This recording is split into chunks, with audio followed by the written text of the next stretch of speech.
bug out bag is something very personal, something that you need to sustain your life to get from point A to point B.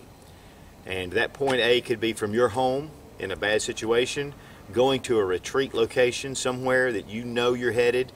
It could be that you're in your car and you're trying to get home. So we have looked at the get home bag before, and the bug out bag is very similar. But this is really just an evolution of what I keep working on and toward to perfect my bug out bag. Now this bag itself, it weighs 21 pounds as is. And it's not lightweight, and I just went through it again, pulled it all apart, took a look at it to make sure that everything that was in here is something that I needed. If there was anything that I could take out and make it smaller, and what's in here right now is what I feel that is definitely needed in a bug out situation. This is a 72-hour bag. You need to have a substantial bag. So the base of your bug out bag really needs to be a high quality bag. Now this is a Maxpedition Condor backpack. I've done a review on this a while back. Excellent bag, the zippers, the stitching, everything is so tight. And to be honest with you, once you pack this thing out, you're going to need it. This thing is packed to the gill. Not only that, I have compression straps that pull it together. Now here are the items pulled out, and we're going to take a look at each one. And what I'm going to do is just show you some of the things that I've done and some of the reasons why I put it together, and hopefully this will help you when making your personal bug out bag. Okay, first we're going to talk about water. Water is the most important item in your bug out bag because you've got to have water. You can't live more than 3 days without it, and so you need to take care of it. This, of course, very first is my emergency purified water. These are sealed. They have a long shelf life, and these are just solid. They're just to stay in the bag. This is a one-day supply. It recommends that on the first day, you just don't drink any water. Unless you're sick or injured, you should really just take that first day and not drink a lot of water. So we've got the first water here. We also have a Berkey sport bottle, and this has the regular Berkey filtration system in this handy sport bottle. So you fill it up and it filters it immediately with this charcoal filter. I do have a big Berkey system, more for home, but this is just incredible. In fact, I've got each one for each member of my family. I also have water purification tablets here, and this is Potable Aqua, and these are just really great for purifying water for different reasons. Also, one thing that's overlooked a lot of times is something to carry your water in, some kind of container, and this is something that I'm getting ready to review itself, but this is the Jolly Tank, and you can fill water up in here. This would be good for cooking or for any kind of hygiene that you might need to do, and we're going to take a look a little bit more at this on a later video. It also stores fuel. So this is really has a lot of options here using this little container, and it folds up very nicely. You know, the Platypus is also something. There are others on the market, but I really like the way this functions, and of course with the fuel aspect, it's really great to have. This is my backup system. I do have a bladder in the back of the bug out bag itself. We're going to take a look at that. Also, I have this little small canteen, which is going to lead us into food, but whenever you're taking anything, you need to boil it. You need to boil water. You need to make some soup or whatever. You can use this old canteen. Now, I don't carry the canteen because I fill my Berkey and then the Jolly Tank in here, but this is still a great way to be able to boil water, and you can use the handle and cook with. If you choose to put the canteen with it, that's fine too. You'll just need to purify it with this, and that will work as well. Now next we're going to talk about food. And I do carry an MRE. It's actually broken down. I put it in this really heavy meal trash bags that can be used as a shelter. But here is an MRE with all the goodies pulled out to make it smaller, and then I just wrap it up in this to use. You can use this for a tarp, for a tent, for a poncho. There's just a million things you can do, but the one good thing is it's very compactable. Here we have Survival Food Pack. This is SOS Food Labs, and this is 3,600 calories in this small pack. There are 3 bars that you can use, and this actually has a great shelf life. It is sealed in Mylar. I believe it's a 5-year shelf life, so you can pack this away and just leave it. And especially if you're on the go, if you can't pull out food to cook or to heat, this is a great way to go. Also here I have a little penny stove. This is a little alcohol stove that I've made, and this works great on the trail. I pack this away. Of course, I use denatured alcohol. You can use a lot of different things, but if you get a chance, you know, check out the little aluminum can, beer can stove, and stuff like that.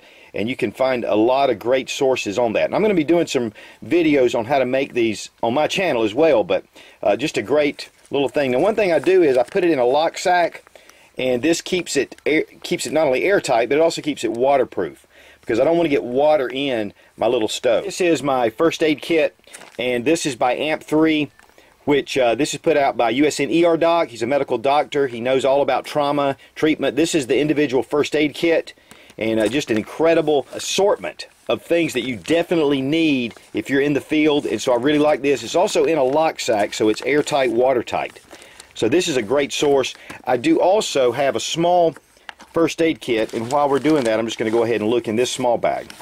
Here's just a small first aid kit. I keep Advil and some things like that, little Band-Aids, antiseptic wipes, and things like that, just so I can grab it without getting into my main first aid pouch. Now here I do keep a Clif food bar. This is something just if I want something to snack on, don't really want to fix something to eat, I can just grab this. I do keep one of the little glow sticks in here as well. Have a nice little spork. This is a Columbia River eating tool, and it's just a cool little thing with some extra tools, can openers, and I really just like this compactness. Do have one of the Cold Steel Voyagers, and then I have a Gerber suspension multi-tool. I do keep a space blanket in the back here with my first aid kit. Keep about 100 feet of paracord pulled in here. Also have a paracord bracelet I wear as well. And paracord's great for being able to put up, you could even rig up your bags or put a tarp up or even a poncho and be able to have some shelter. And these keep-to-go tubes, I do have a couple of CR123 batteries. You should always have extra batteries for your flashlights or radios or whatever you're using. Also, keeping things compartmentalized, I really like to do that. I kind of have a good idea of what's in this pack, so I can go right to it. Here's a little Maxpedition EDC pack, and I keep a lot of different various things in here, and we're going to just take a look at what we have here. Right in the Rain pad and Right in the Rain pen. Do keep a filter straw for water filtration. This is the Frontier filter straw, a great little on-the-go filter system. Keep a whistle. Here's a lighter. I'm going to show you some more fire starting capabilities also. Of course, Advil chapstick, antibiotic ointment, and some Gold Bond, and a couple of pens, a Sharpie and another pen. Also keep this very close at hand on the outside pouch. Here I have a pair of binoculars that I just keep packed away. Also a headlamp, just in case I need hands-free. And this is a Rayovac. I have another one that I use, a Petzl, that I use a little bit more, but I had it packed away in something else. But this uses AA batteries, and I keep extra batteries. An important thing, too, is personal hygiene. And for 3 days, you're going to need a little bit of soap and, of course, a toothbrush. One of the things, I want to get one of those little short toothbrushes to put in here, but this is just, I just didn't have one yet. So I'm going to pick up one of those. Some hand sanitizers, a little tube of toothpaste, a couple of dental floss with picks. Here, of course, shampoo and soap. And one thing that's really important is toilet paper. And, you know, you really need toilet paper. And I keep all this separate in this little pack. Another great little Maxpedition pack. You know, and actually I can just see what's in here. But I really like to keep things, again, like to keep them kind of compartmentalized, knowing where things are. Here I have a map of the United States. It's a big one. Then I have a compass, and I keep a lighter in this lock sack to keep it from getting waterproof. The toilet paper was also in a lock sack. This is to keep it leak-proof, airtight, and waterproof. Now, one of the things you can know about weather and about our environment is you never know what to expect. So here I have a wool watch cap. I also, not in this bag, but I keep a kind of a boonie hat. It's more of a hiker's cap because I want to kind of be a little bit more subdued. I do keep a wool t-shirt, and this is one of the icebreakers. This is incredible. I mean, the water wicks away, and just a really excellent quality t-shirt that can keep you warm, but also is very breathable. Don't go cheap on a good backup set of clothes. And speaking of which, just like these socks, and these are Keen. They are super quality socks. They're wool. And again, I keep these in an airtight bag because there's nothing like getting your feet dry, keeping your feet dry. And when you're out in the elements, it's really important. Plus, this little bag is an insulated bag, and this will help with some of the moisture. I also keep a radio, and each of us have a radio that we can communicate back and forth in case we get lost, and in case our cell phones, we don't have coverage for our cell. You know, having a good parka, a little rain jacket that you can fold up, very compact. This is a little Columbia sportwear, and I really like their products. This also has a little hood on it, and I kind of keep this in one of my side pouches in case, you know, the elements, I need this. Of course, I do keep a really good flashlight. This is the Claris XT10. I've used this before. I like it because it has a stainless bezel. You can use this in a self-defense role. It does have 600 lumens, but you can use strobe and some different functions. And this uses the CR123s or the 18650, which I have backups for this. Of course, I also keep a small Izula, which is from Essie Knives. Incredible knife. For its size, it's unbelievable what this knife can do. Also, I have keep a K-bar in there as well for larger, bigger task. And just an excellent battle-proven knife. And I do keep an extra magazine for my Glock 17, which I keep in my pouch. And then I'll have my Glock Model 26, which is the subcompact version of this that can actually use these magazines as well. I'll have that on my person. Okay, this is my dedicated survival kit, and this is Gear Pods. These are the coolest things. In fact, I'm going to be doing a review pretty soon on these, but they're watertight, and you can keep everything controlled. Again, everything contained. I'm just going to pull some of these out. This is I use waterproof matches. I have another fast fire starter here. This is an incredible thing, which I need to do a review on. But this is a saw, and it comes apart like this. Even has a screwdriver tips on either side. You can switch them out. And this has handles. This is a professional saw that you can use, but very compact. So we're going to be doing a review on this. But a good saw is important.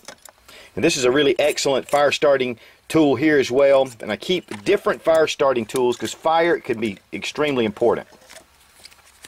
Here's some duct tape, and it's around an old cut up credit card, but I just keep the duct tape here. And also I have some duct tape around this signal mirror, and I have a foldable signal mirror in here, not only to be able to signal, but also if I'm injured or something or I need to look, I can take this mirror and be able to use it as a mirror. Have a small little sewing kit, Columbia River knife and tool. It's the M16, and just an excellent little knife. Some zip ties.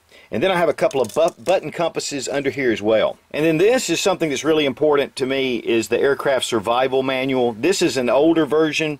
They do make newer ones. I've done a review on this as well, but this is impervious to water. It's waterproof. The pages are protected, and it just has so much information in here about survival. Having a good pair of gloves that you can protect your hands and yet be able to still manipulate tools, your firearm, whatever, is very important. Now, I do have an insulated bag for my bladder, and this has straps in case for some reason I just need to pull this out and wear this on my back. So this actually helps it, retains it, and keeps it in an upright position.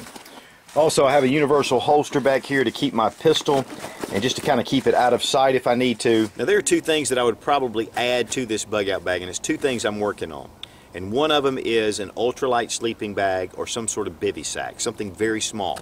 I have a number of sleeping bags, but I really want something very lightweight and something that I can use on the move, something I don't have to lug around. And maybe some kind of small shelter. Of course, obviously I can use the trash bags that I have in here, the heavy construction mill trash bags, to make some sort of improvised shelter. But really, that's two of the things that I would like to work out, and I'll be updating you when I do add that to the bag. Now, a really important part about having a bug out bag is being able to get out and to see how that thing affects you while you walk and while you're hiking. So I definitely would recommend you take a whole day and go hike, walk with that bag, see what you think about it, find out a lot of the things that you're going to learn while carrying this thing. This is the only way you're going to learn anything, is to have it on your back and to know some of the things that you need to get to right away, where to put things. That's very important. Your placement of your stuff. You don't want to have to unpack your bug out bag to get to something that you're going to need on a regular basis. Don't stall. Get your bug out bag together and put it in the back of your car and leave it alone. Don't pull anything out of it. Keep it solid and complete, because you don't know when you're going to need that bug out bag. And as always, thanks for watching. Please subscribe for more fun gun reviews and sensible survival. God bless America. Long live the Republic.